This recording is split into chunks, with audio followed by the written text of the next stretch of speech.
Pemirsa, kebun milik warga Desa Penyandingan, Tanjung Agung, Muara Enim mengalami longsor sedalam 10 meter. Peristiwa ini diduga akibat aktivitas pertambangan perusahaan batu bara.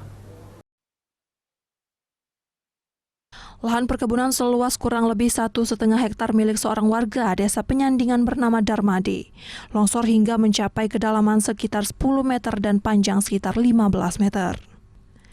Sementara tanaman yang tumbuh di lahan tersebut yakni karet yang sudah berusia 10 tahun dan mangga menjadi tumbang dan rusak. Bukan hanya itu saja, akibat dari longsor, Darmadi harus ekstra hati-hati apabila hendak pergi ke kebun.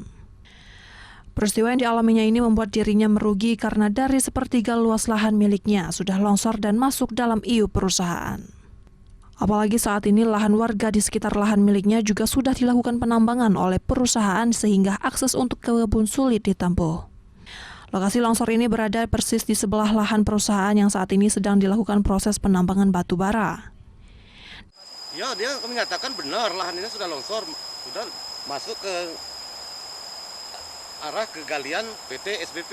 Memang diakibatkan oleh aktivitas Ya diduga memang dari aktivitas perusahaan SBP ini.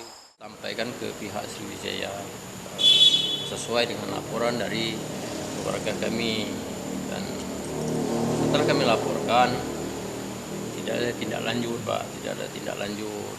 Masa dari itu kami juga mohon bantuan ke dinas lingkungan hidup, cuman yang melaporkan waktu itu tuan tanah yang bersangkutan.